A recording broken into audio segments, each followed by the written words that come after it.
time for that. That was a little thing compared, I imagine, to some of the things that were wrong. Lots of people got hurt, like that. I think, let me get one of these, somebody here. Anthony, do you have a question or something? When you said that you didn't ever go to the hospital, did your brothers or anything have to go to the hospital? No, none of it. You mean to be born? No, for any sickness or anything. No, not for years. Not for years. Yes. If you didn't have to go to the hospital, why wasn't there that much sickness? You mean after the storm? Before he had to go through He said, after I was born?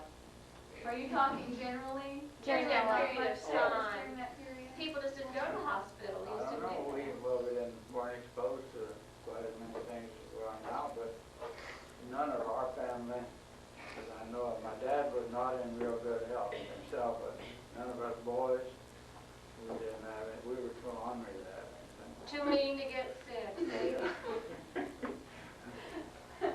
People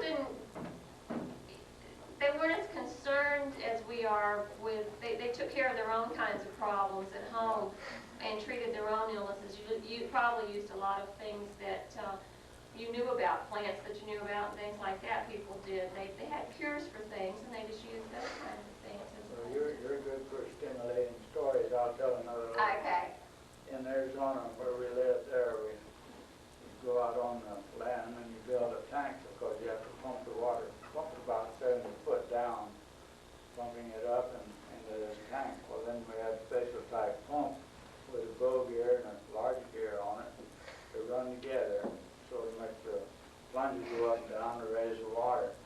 And I think you boys and girls do understand what I'm saying. Well, my brother one time got a radish or carrot or something. We grew garden there all the time, and he walked over to this tank and went and scooped over like that. And when he did, he raised his foot up, and his foot went between the bow gear and the big gear on that pump, and it started right at his foot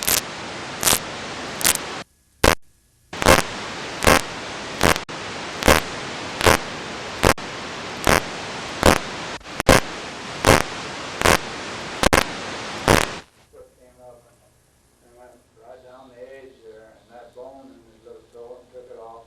Well, it just ribboned his foot, just like that.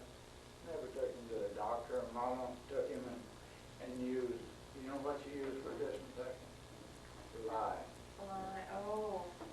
Well, reduced strength. Right. I still. Just used that and washed it and places all these segments, just like my hand there. It would just be cut like that, and place those segments in place and bandage it up, and then we're doctored. And it healed up just beautiful, minus his little toe. Yeah. He had a little toe gone? Yeah, he had a little toe gone. But we never been there. Mamas were a lot braver back then than they are now. Don't ask Mrs. Campbell. Oh, no. Oh, what is lye? Lye is a disinfectant.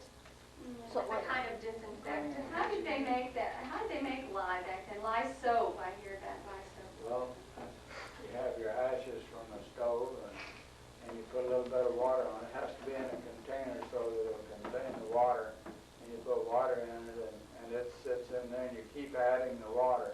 This is what we did. I remember we had one in our yard at the house where I lived in Arizona. And the water seeps through the ashes, and when it comes off, it'll float in there. It's lye water. Is it heated up? Well, no, the ashes are cold. This is the ashes out of your stove, and you put water on them, and that's what forms the lye. That's where your lye comes from. It has a strong smell to it, doesn't it, the lye? Or does it not? It's not bad, no. See, isn't it plain? And they made soap out of it. Yes, And it was strong. It was a real harsh kind of soap, though. It was a strong soap. use a little bit of grease, animal fat. Yeah. You said that that hardly nobody went to the doctors back then. So y'all didn't have that many doctors, did you? We didn't have many doctors. And Dr. Buck. from Ross. Dr. Buff doctored everybody in Belgrade and South Bay and Lake Harbor. And I don't think, hope he might have had a doctor at that time, but I don't know. But Dr. Buff. I read Mrs. Armstrong's book from Pahokee, and her husband was a dentist. And I think he did some other kinds of things also, but in her book she doesn't talk about a doctor in Pahokee for a long, long time. Yeah, I don't think way back then they had one. Did a lot of mothers, did they have a lot of like home remedies? Well, yes, some, but then of course, you know, if you don't get sick, you don't have to use them. The only one I knew about was alive basically. And, oh, I guess I gotta back up. Sulfur. Oh. What? Oh. When spring would come by, we got our sulfur. I don't know if we needed it, but we got it. Yeah, everybody got dosed. With salt, everybody Everybody got a got dose of Oh, sulfur. yes, everybody got their dose of sulfur. Where'd the sulfur come from? Buy it, we had to buy it, yeah. Like when y'all had the locks and stuff for like the dike and canals, did y'all have like mechanical ones or just what y'all built out of those? Okay, on the old locks is one, well, exactly, one at Canal Point. Pahokee didn't have one.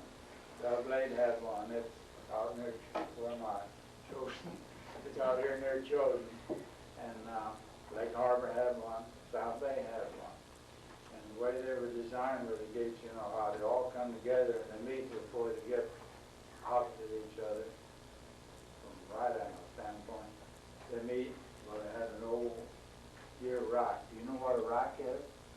Well, it's an arm that has teeth on it, just like a gear, but it's a straight line of teeth. Well, then they had a wheel that had a little gear on it that drove that rack. And so they take and turn this wheel up here, and it would push the gate in or pull it out. See, as they would turn the wheel. It was something like a sliding door. Yeah, it was like the slide in the drive bar with these teeth on that bar, and another small one. Like you take my arm here and put a gear on that. But then as you turned it, well, it would make this rack move back and forth, and that throws the gate in and out. Yes? When you were little, was your life like all the other books, right? Like you get to go fishing, you had fun, and you got to make whatever you want? Well, that's a good question. As long as you can ask me that. Were you Tom Sawyer? That's what you were. Were you Tom Sawyer? Well, not quite. I had a little bit different version. As I said, we lived when we were living at Sebring Farm, and most of the time, or a good bit of the time, actually you couldn't travel. Although we did have the road and so we couldn't travel, but then I'd take the boat and we'd get out in just a regular rowboat, and I'd row it from Sebring Farm to South Bay to the shopping route. I'd buy groceries for Mama. And I used to take and I'd put a string on my toe. I don't know what to tell you all this. Oh, yeah, tell me.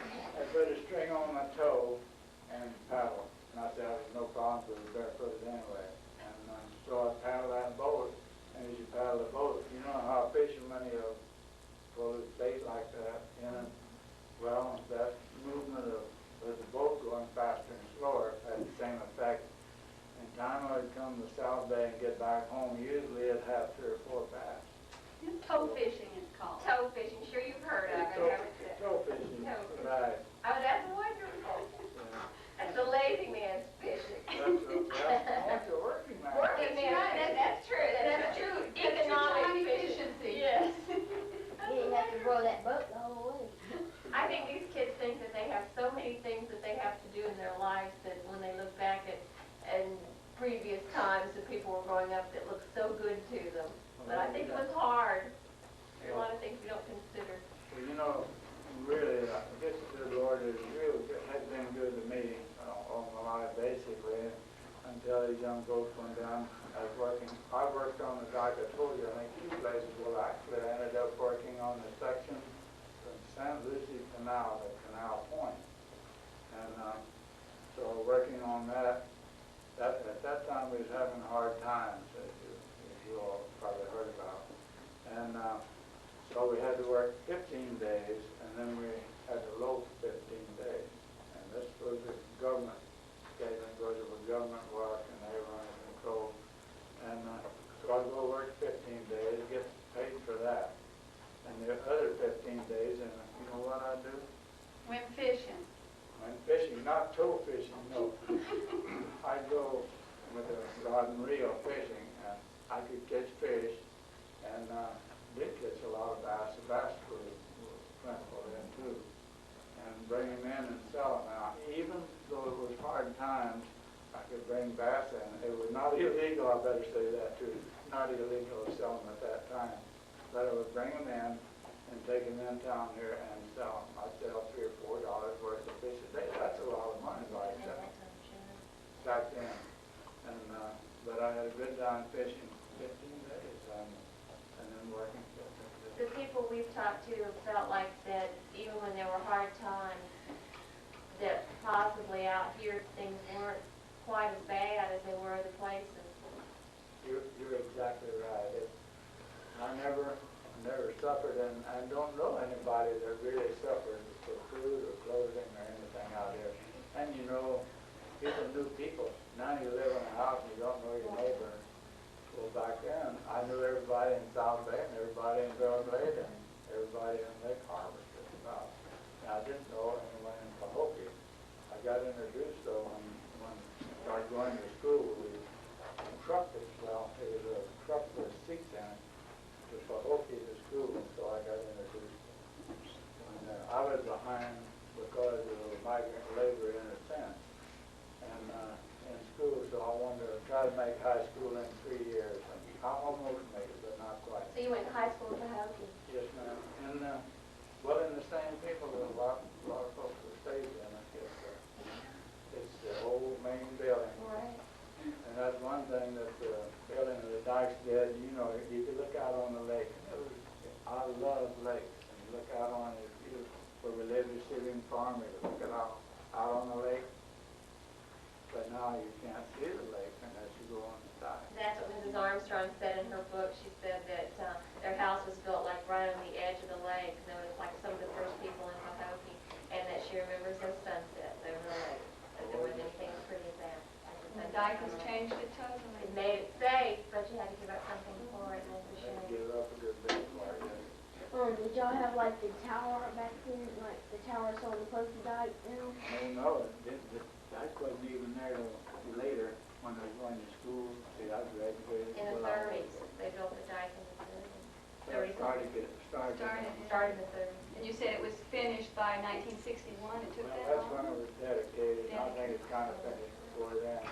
I didn't mention, but I did even work on raising it some. And I built, when I worked for Reynolds and Smith, one of a kind. I don't know if there'll ever be another one, but it was a floating conveying system, rock crushing, and the drag line. You know, they had took the rock out and put it on the dike. Well, then they wanted more rock. They had to go further out toward in the lake to get it, which was just on the other side of the canal. But it was so far the drag line couldn't get it on the dike, and then the government said you can't have any rock that's so big. So we had a big crusher. It was crushed and then went on a belt, and the belt was from the beginning to the end was 240 feet long. Conveyed it all the way out and dumped it on the dike. And I built it and then ran it for a while. It's built in Moore Haven now. So I did work a good bit on the lake. I never worked on a suction bridge, though. And that was the most dangerous area. So may not be the reason I stayed away from it, but I didn't work on a suction bridge. Well, we just can't thank you enough. I've learned so much, and I felt like I knew a lot because we've talked to a lot of people, but I learned lots of things from you today I didn't know. Well, you do know a lot. You're good for stimulating. Well, I'm bossy.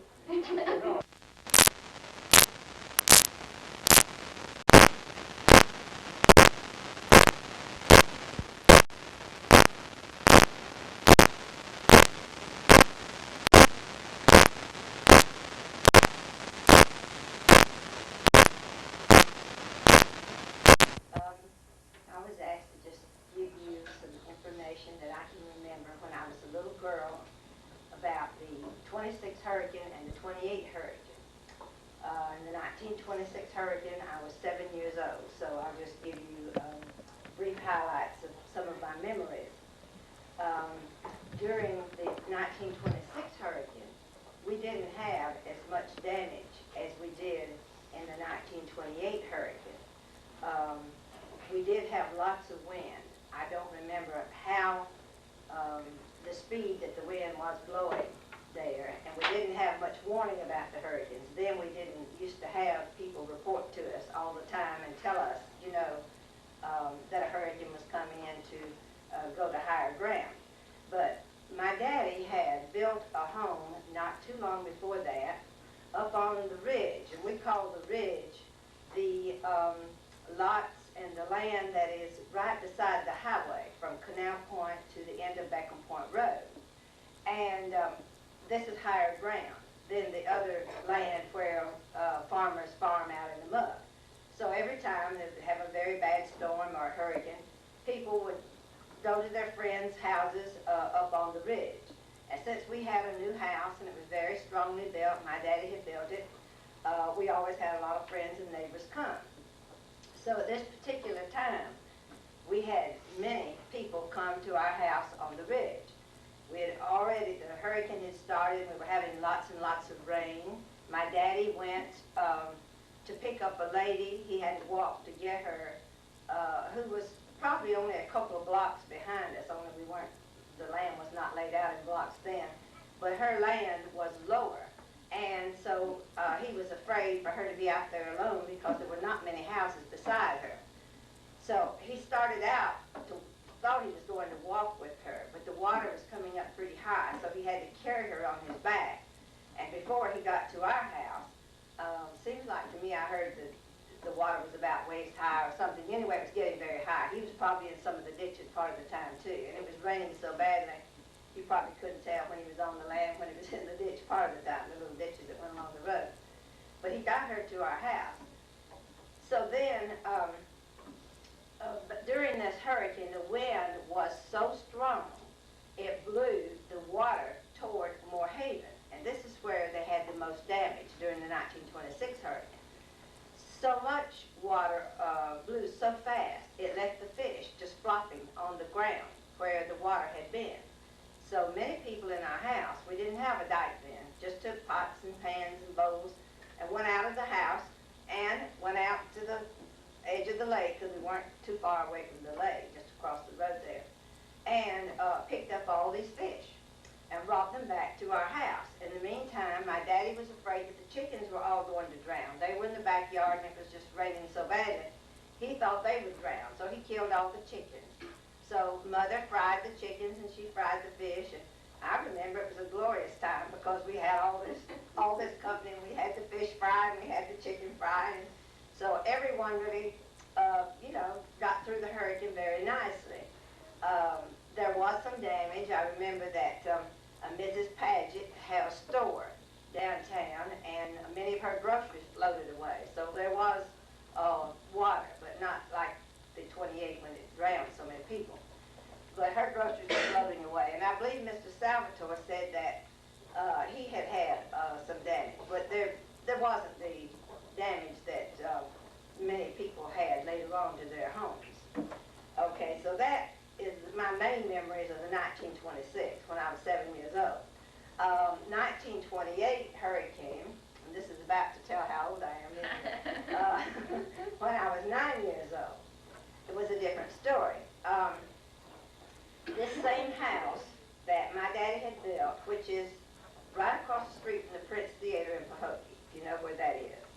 Okay, that was the house that Daddy had built that we lived in the 1926 hurricane.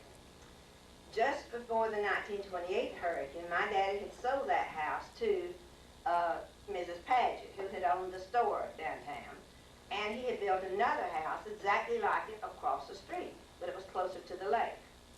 Later on, he moved that house back and sold the front to the Prince Theater, which you see there now. And the house is still behind there, if you see it. He was going to build another house later on another lot and never got around to it. But anyway, during the 28 hurricane then, our home was across the street in another house exactly like the one across from the Prince Theater. in the 28 hurricane, my brother-in-law, Duncan Paget, who was the mayor of Pahokee, I'm sure many of you have heard of him, was very, very ill. In fact, he'd been in bed for 2 or 3 months with heart problems.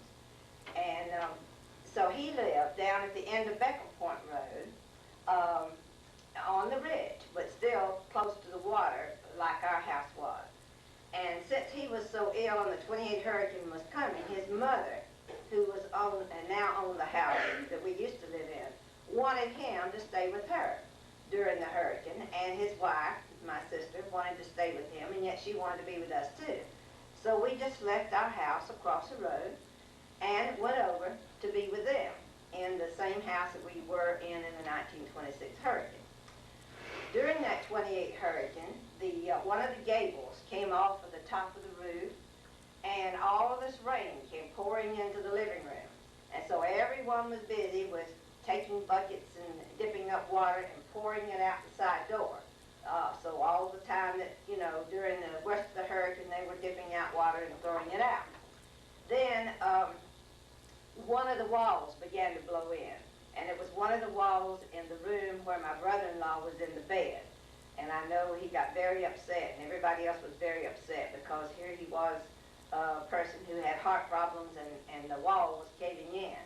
So the men got busy, and they took hammers and nails, and I think they found a couple of 2x4s that they put across the walls, and everybody went to hammering and nailing on that wall, because they were trying to make it a little bit more sturdy. And it was okay. It did not cave in on us. In the meantime, the water was coming up across the road. There was no dike into the yard of this house. So you know what it was doing to our house across the street that we had left. And in the meantime, we had had a 2-story garage built behind our other house where we were then living. And it had blown over and knocked off our back porch of the house that we were supposed to live in across the street, or we were living in. When it knocked off the back porch, it knocked it loose. It let a lot of water and wind and everything else in. So that after the hurricane, you could see mud higher than I could ever reach, and about as high as some adults could reach, mud and watermarks where water had sloshed and the waves had been inside the house. It tore up all of our furniture, blew out the drawers of our dresser drawers and chest of drawers, and blew away all of our clothes and tore up everything. Our piano was there, but it was pretty bad shape too. I know Mother later on took the keys out of the piano and tried to dry them out outside, and we just had a terrible time. It blew away all of our groceries, so we had nothing to eat. And a lot of other people had the same problems. So we did find a can of syrup after the hurricane was over, and that was left, and I guess it was too heavy to blow very far or got lodged somewhere. So then someone broke into a store downtown and sold us some food. So then we had a little old stale bread and syrup for a day or two until the Red Cross came in, Salvation Army came in, and let me see, National Guard came in, American Legion came in, different ones came in. And they began to have soup lines, or whatever you want to call it. Anyway, they fed us for a while. And so anyone who had everything torn up, no way to cook, could get some groceries and meals there. Then they brought us clothes to wear. And the only thing I had left, besides what was on my back, was one piece of material that my sister had sent me from Oklahoma, and it was for my birthday. And it was so pretty. It had little rosebuds in it, and I just couldn't bear to leave that real pretty, brand new piece of material in my house when we were going across the street. So I carried it with me. So I had that one little piece of material left, and that was all the clothes that I had left until we were given some clothes. And then some people were given furniture, and the houses were fixed and so forth. Well, the next day, after the 28 hurricane, my brother-in-law, who was sick, and his wife, and another brother-in-law and wife, decided they didn't want to stay there because their house was in pretty bad shape, and mud was about up to where the mattresses would be on the floors, and the house had floated off the foundations. At that time, people had foundations and they had their houses on blocks, but not many of them were really tied down to the blocks like they are now, because they know what the wind and the water will do now. So their house had floated off of the blocks too. And they felt like, you know, they couldn't go back to the house right then. And there were many tents set up for people to live in. So we had tents everywhere for people whose houses were damaged too badly to get into their houses. But they decided they would go to West Palm Beach, even though most of the road was underwater. Some of it was not real deep water, and some of it was deeper. And so the one brother-in-law who was not sick would walk ahead of the car every now and then when the water was too deep over the road, and lead one of my sisters who was driving so that she could tell, you know, whether she was on the road or in the canal. And they got out of Pahokee and went to West Palm Beach and then on to Green Acres. And I had an uncle who lived there who had just built him a new home and had gone back to Kansas. So they decided that they would go there and stay until their house was repaired. And he was gone, so they just broke in the house. And then they stayed there for 2 months until their house got repaired. In the meantime, Mr. Salvatore's, whose house was worse than Duncan Paget's house, decided he would go and stay in my brother-in-law's house. And so he stayed there until his house got repaired. So everybody was just pitching tents and staying wherever they could till things got repaired. And I remember that after the 28 hurricane, Mutt Paget, who is my brother-in-law's small sister, about my age, and I, decided we would walk the next day down to Duncan and Lily's house and see what shape it was in. You could not wear shoes because there was water and mud everywhere. The roads were just covered with mud.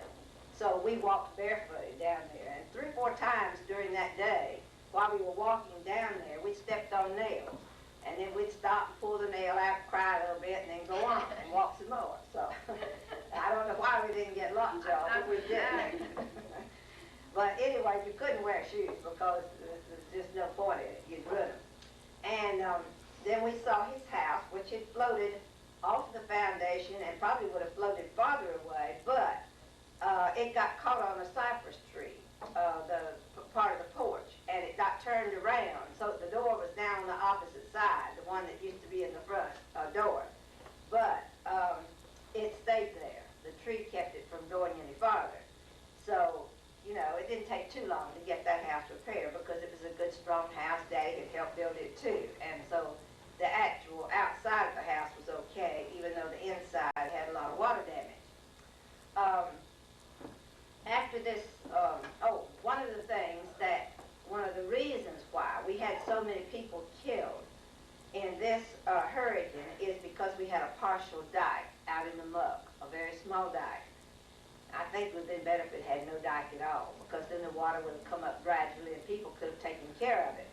But this little partial dike held the water for so long that when they it finally took all it could stand. It wasn't strong enough to stand all of the water that was piled against it. And when it broke, so much water gushed at one time that it picked up big pieces of muck. Many people said they saw pieces of muck just as large as a building, just floating, and it would knock people down, and it would drown them, and they couldn't get out because they were out there in the wind and the rain in their little shacks that some of them lived in out in the muck, who didn't come into the ridge like they were supposed to, and maybe they didn't ever hear the warnings because we didn't have many warnings at that time. Anyway, many of these people got killed. I hear there were about 2,700 people who got drowned in this hurricane. And I don't know if you know or not, but we cannot bury people in the muck, in Pahokee and Belgrade and so forth, because the muck holds the water. First, the water level is so high until if you buried someone there, they'd probably be covered with water soon. And then the water and the muck lets them float. And so the coffins would not stay where you put them if you tried to bury them here. So what they had to do is to take a big truck, and they took many, many of these bodies that they found. My throat is getting bad, excuse me. They took many of these bodies and hauled them on the truck to to West Palm Beach. And then they buried them in West Palm Beach because there they have sandy land and they had many cemeteries.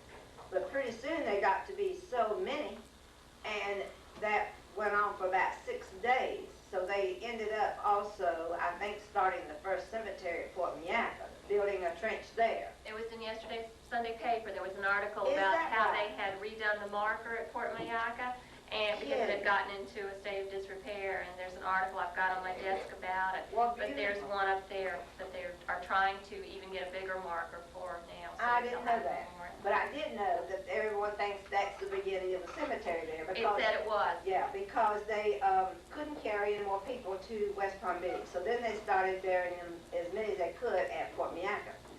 Then the health department came in and said, you cannot wait to haul any more people away and bury them anywhere else. The health department said we had to do something right then because of the safety to people's health there. So then bodies were piled up and burned. And they piled up many bodies down where the old hospital used to be. I don't know, thank you, whether you know where that was or not. It's past the main street going toward Circle S down there, long before you get to Circle S. There used to be an old hospital there. Anyway, that's where they piled up these bodies. And then they moved them out into the fields. And then they burned them out in the fields. I'll take a sip of this. I have a bad coat. So that was really terrible to have that many people drowned. In fact, just at Paget Island, I know that there was one house. It was a huge apartment house. It had about 40 people in it. And only one grandfather and one grandson was left in that house. I know that there was one man who came up to the house that Paget's had now bought from us across the street where we were, and had talked to my brother-in-law during the lull.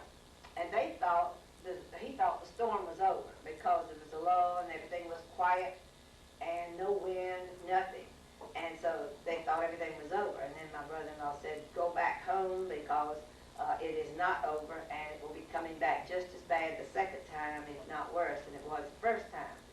So I assume he went on back to his house. Now let me see if I've left out anything else that happened in the hurricane. I threw some notes down here quickly. Oh, the houses that floated.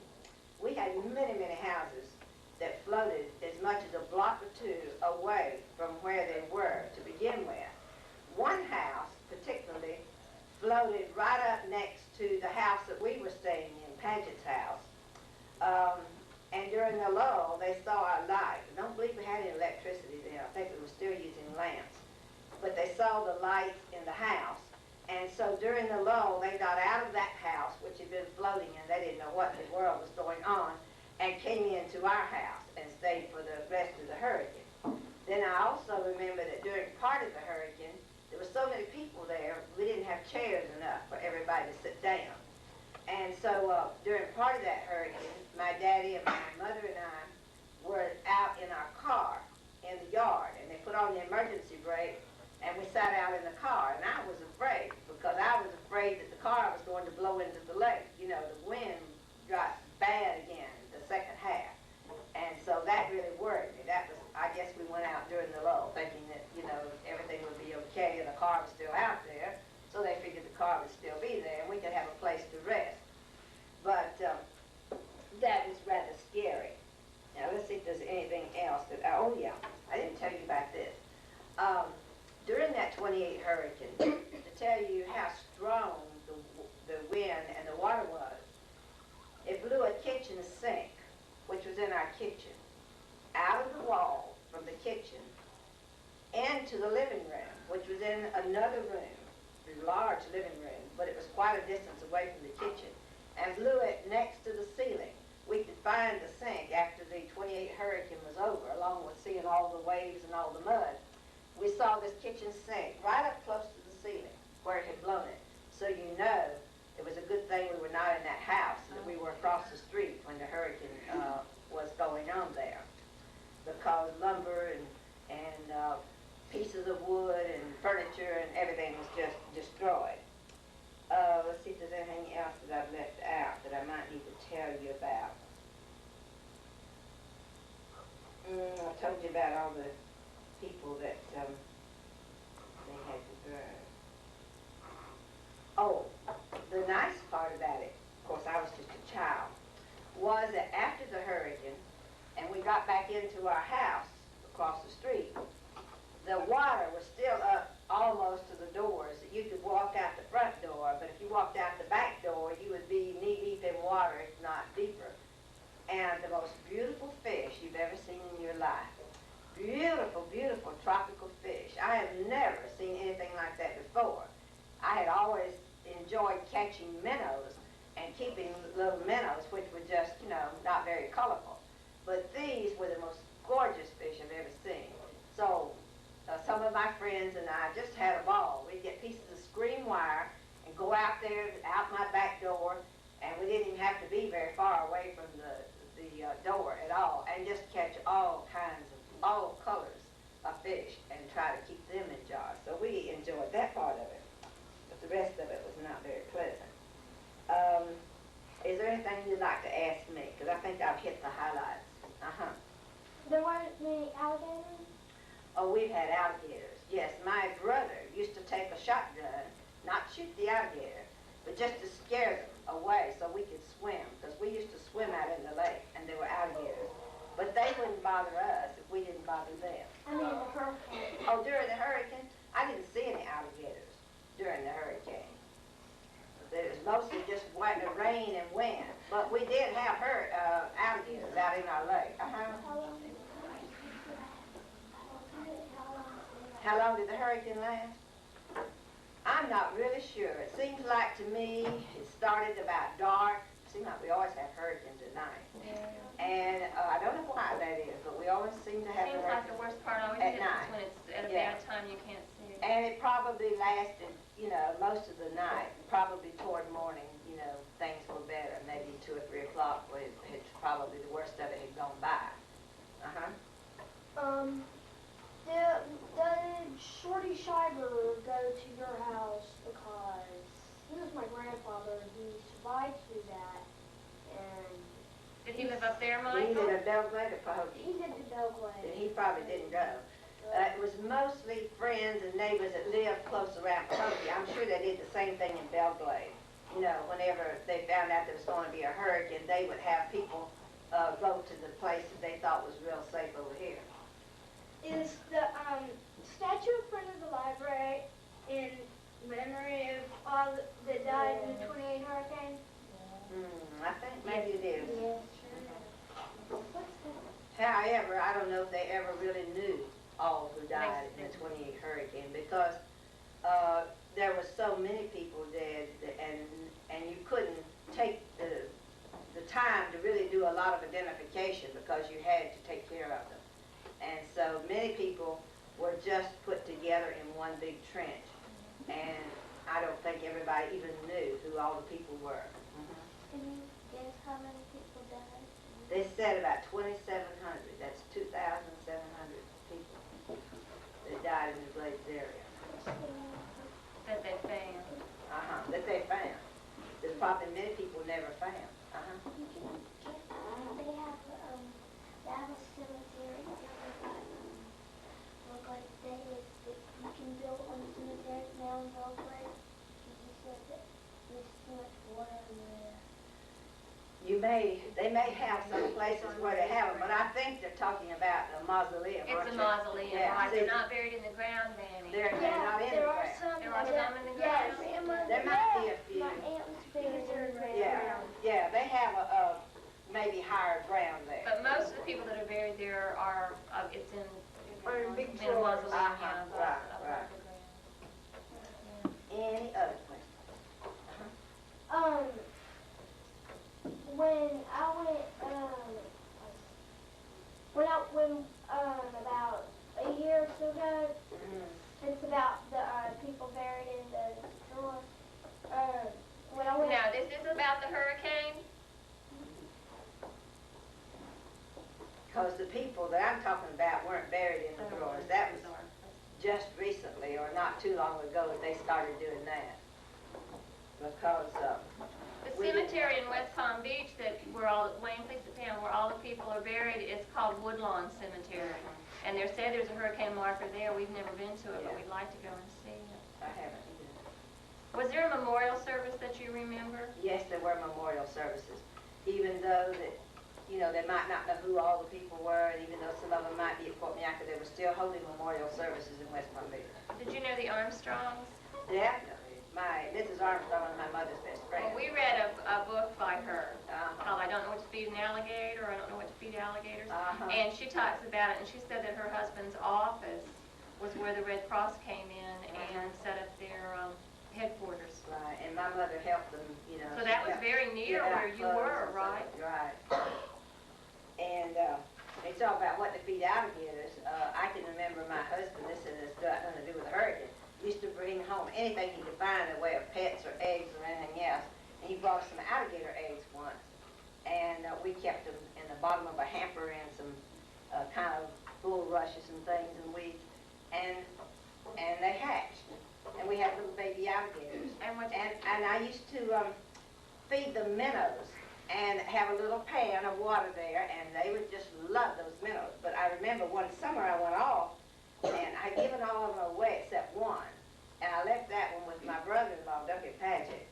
And he was feeding him too many minnows, because when I came back, he was so fat and big and vicious, and he bit somebody's thumb and made it bleed. And so then we let the alligator go out in the ditch in the backyard, because we didn't want that alligator there. Okay. Uh-huh. I've been to the cemetery in Fort Myakka because that's where my grandmother was buried. Right. And they had a lot of people buried there too. Sarah has a question. After the hurricane, did they go out in like a Okeechobee and try to look for people that had died during the hurricane? Did they go out in boats? Not that I know of. I think that, you know, if they were out there, they probably floated up to shore.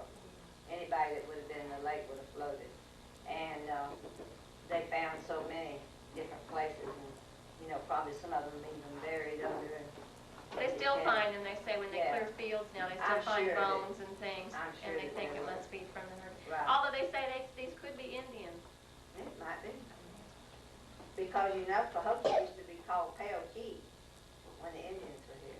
It used to be called East Beach, too, Right. at the very beginning. Uh-huh. Do you recall anybody being found lodged in a chunk of muck that had washed away out of the dike, or anybody being lodged inside of the dike? We didn't have a dike. Well, that partial dike. Oh, that was little broken. wooden dike back in the mud. Not particularly. You know, they found people everywhere. I'm sure there were people there along the shore as well as on the land too, because the water was such that people were being washed everywhere. Okay? What happened to all the animals? I guess they died just like the people did. You know, they probably, They- if they were outside, they probably got killed by, you know, there were many, many boards flying and glass flying and everything. And when you have something flying at 125 miles an hour, or maybe 150, I don't know how fast the wind was blowing, it could kill you very fast. There's one story in Lawrence Will's book about they finding somebody in a tree, and there's a Florida panther in the tree, and some other kind of animal up in the tree along with this man, and he said he spent the night in the tree with them, and they didn't bother each other because they all three needed to be in the tree, and they should have been natural enemies, but Yeah. because they all needed to survive, That's true. that took second place, I guess. So it was really interesting. They said they found him the next morning. Yeah. Was he dead? No. When I went to the bank, I saw a picture, and it said 1928 on it, and it showed a picture of the dike when the hurricane had happened. The little little dike, 'cause we bit. didn't have this big dike then. They built it later, and if we ever had another terrible hurricane, I don't know whether I want to be here with that dike or not. It would just depend on how it would hit, I guess. I wanted to ask you, did you hear any stories about Seminole Indians warning people about the hurricane? No, I didn't hear that, but they probably did because, you know, we just didn't get many messages then.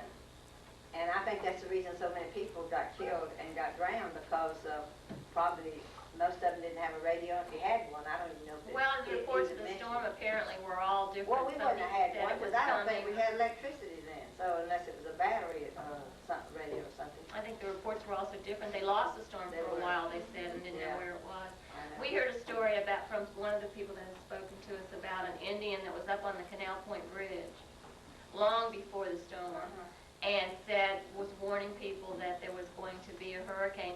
Well, he didn't say call it a hurricane, he called it what, a big wind and big Yeah, water, right. because the sawgrass had bloomed early that year, and the Indians knew or felt that when the sawgrass bloomed early, Yeah. that you were going to get a lot of high water and a lot of wind. And I think 2 people have told us that they heard about him. I thought because he was up in Canal Point, you might have heard about him. Of course, I was in Pahokee. Yeah. Because of the great wind and high water, were there any Indians, I mean like native Indians that lived farther away from Pahokee, found near Pahokee? Because they could have been blown along with the Well, water. I don't know. I didn't know them personally, and I'm sure that, you know, wherever they were living, if they were in that hurricane and they were not in a safe place, they probably got killed just the same as everybody else did. But the ones that I knew mostly about were the ones that were living, you know, not too far away from where we were. I'm wondering, how much land could a hurricane cover? Well, you know, it blows. It doesn't stay in one spot. It can blow, depends on the direction, how much land it would go over. So that's really a difficult It question. depends upon the hurricane, what kind of, the hurricanes we talked about are different categories. There's category 1 through 5, and some storms are very, very big, but they can be real big and not have very strong winds. They can be real big and have very strong winds, so it just depends on the individual hurricane. And even the storm itself will change. If you listen to the hurricane reports, it'll say it's 35 miles across, and then later it might say it's gotten bigger and now it's 100 miles across. They change just as they move, depending They upon build what up. they're moving over. Right. When they hit land, usually they get smaller because the land takes away some of the velocity of the wind. That's true.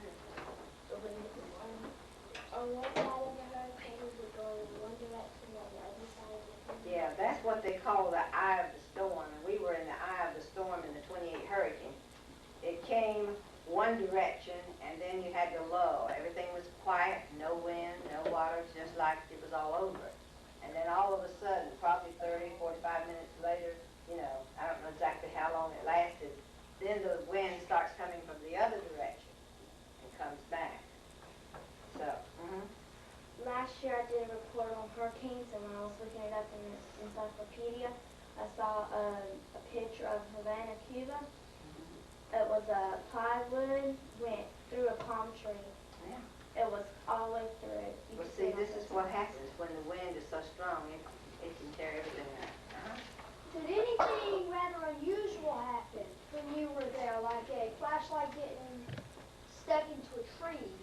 Well, I thought that was razor unusual blades. to have our sink leave the kitchen wall and go into the living room. I wall. think that's pretty unusual. If my kitchen sink went to my living room and lodged in the wall, I would think that was unusual. Right. We want to thank Mrs. Grimes for coming today. We